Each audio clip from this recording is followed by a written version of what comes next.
Hey, welcome back to Two Super Guys Trade Stocks. I am Dylan. And I'm Vinny, and holy crap, the patron saint of this channel, Dr. Michael Burry, the angry gnome, as one of our subscribers calls him on a regular basis, tweeted after his 7-day hiatus by entirely missing the market timing, where his infamous one-word sell tweet was off by 1% in SPY. But we're going to talk about his most recent inflammatory tweet, kind of give a few different interpretations of what he may mean by it. Yeah, jump into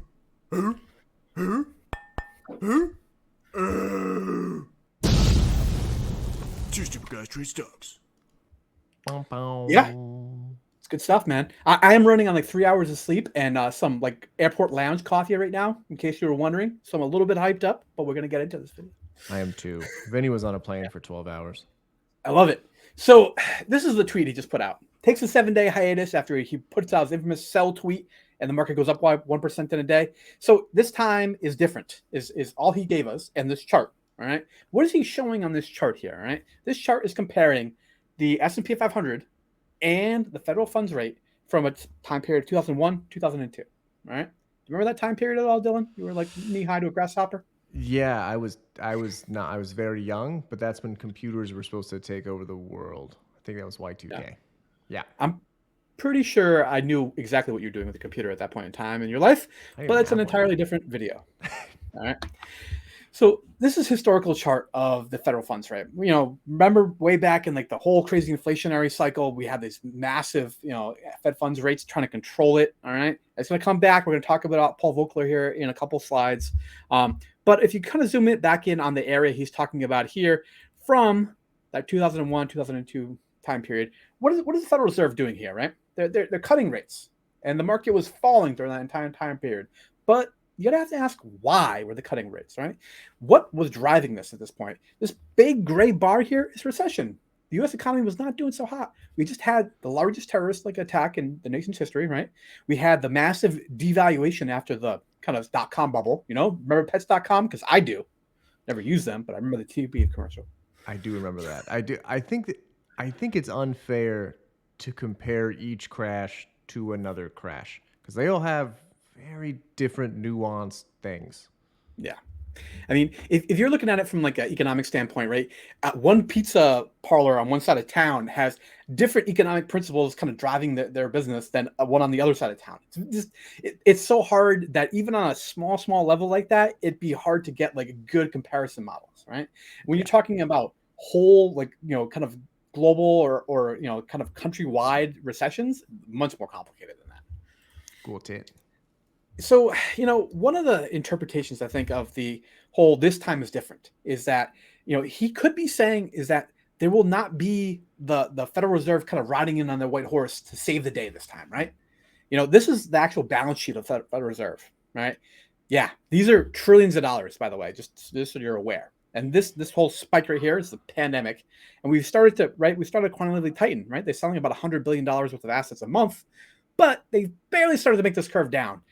Look at this crap. Like every time we've had a QE cycle, it's gone up and just found a new plateau. It's never gone back to the baseline.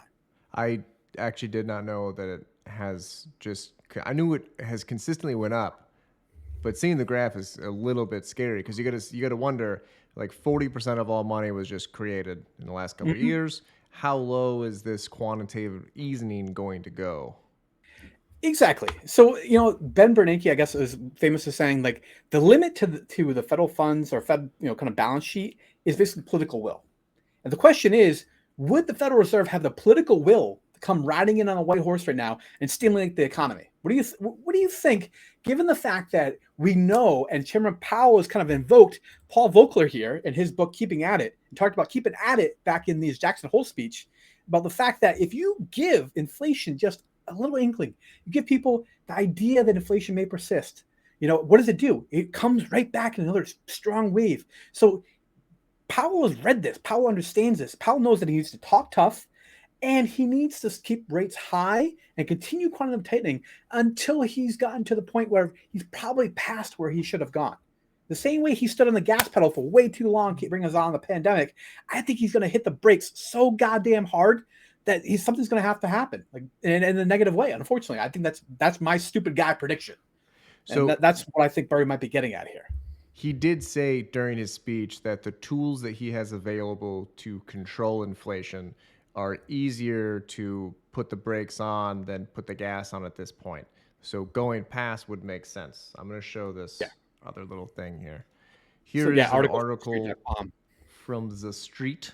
This is what they think his little tweet means. But basically, the evolution curves show that the deadline of the federal funds rate is parallel to that of the stock market index. Basically, for a Burry, a pivot in monetary policy cuts in the federal funds rate should cause markets to fall. And then you scroll down a little bit. Da, da, da, da, da. As a result, this time is different, is actually sarcasm. He's actually saying that he does not understand why this time a reduction of interest rates would be accompanied by a rise in stock market, as historically here that is not the case.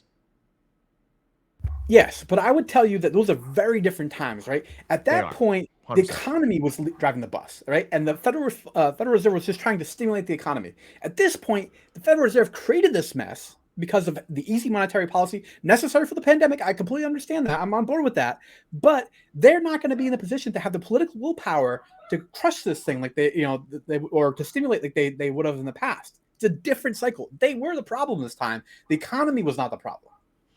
Yeah, I will say two things. One, I can't believe that this hardcover is cheaper than the paperback. I don't know if anyone has noticed that yet. That's dope. Two, I don't think our economy is doing as well as people are saying. People keep on relating it to like jobs, but we had a bunch of people leave the job force. We have credit card debt going higher than we have in a long time. Our savings accounts are going lower, and frankly, we're just stupid. We're just YOLOing our cash, and I don't really understand why, but Yeah, man, I completely get the mentality. I find it kind of fascinating.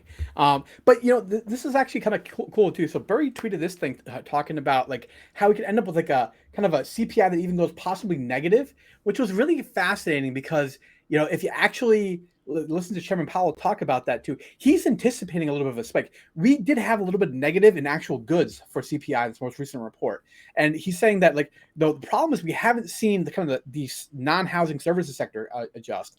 But we have seen goods go negative already at this point.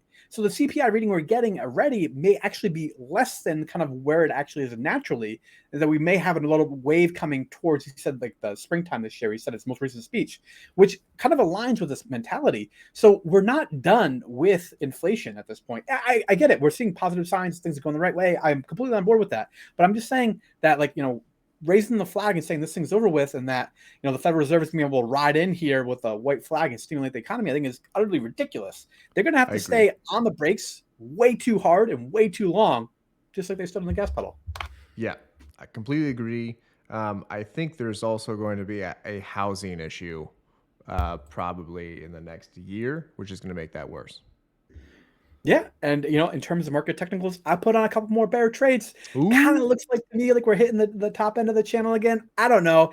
I'm an idiot. What can I tell you? Something's got a little bit overheated in my opinion. So I put a couple bear trades on Nvidia, Tesla, and then the SOXS is a triple levered bearish semiconductor ETF, and I wait, bought a call on that one. is that the opposite of SOXL? As I'm guessing. Yes, it is Okay. indeed. Yep. So yeah, I mean, hey, at least I'm putting my money where my mouth is. My head may be up my butt, but my money is where my mouth is. Okay. I wanted to short Tesla so bad because they're up 100% like in the last, I don't know, couple months. It's disgusting. And I don't have the balls at all for Tesla. It's so scary. They got like a Yeah. cult behind them. So Oh, completely agreed. But the cool thing, the reason why I do these sort of trades is that theoretically they have some sort of limit of risk. So this is a $5 wide call credit spread.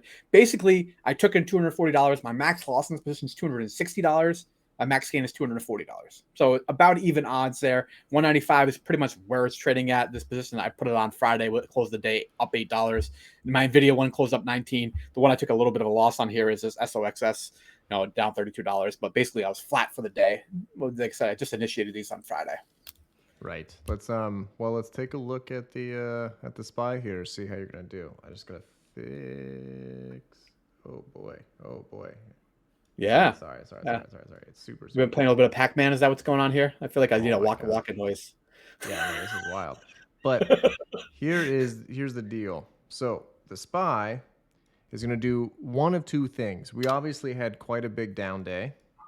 Now, when the SPY or anything historically pops through the 200 with this much momentum, you have a couple scenarios. You either go up, come back down for a retest, and then hell yeah, go to new highs, which I really hope doesn't happen, but it'll give me an exit at least of shorts.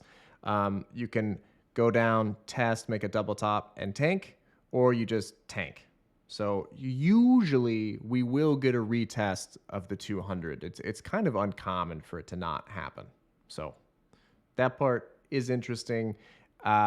You would hope for more volume here on this big of a day. And let me pull up the cues. Yeah, like in particular, I thought the charts, the best looking one I thought was Nvidia actually from like a charts like analyst perspective because I saw like a spinning top. I was like, this one's starting to look a little bit more. That I was actually the candle before that was the, kind of the one that was a little bit like, this looks like a spinning top to me. And then like that one, kind of followed through, not too far off. And then now we're getting like a little bearish break, and they were just blowing up too. So that's kind of why my thought process was like, this one looks like it's a little weak for a pullback. Right. Now, when we have a gap down, this is the cues. When you have a gap down and you have a doji, that means I have no idea what's about to happen. Just to be clear, I Yeah. literally have zero idea. But you have your three scenarios. I do think we will revisit this. I don't know what happens from there.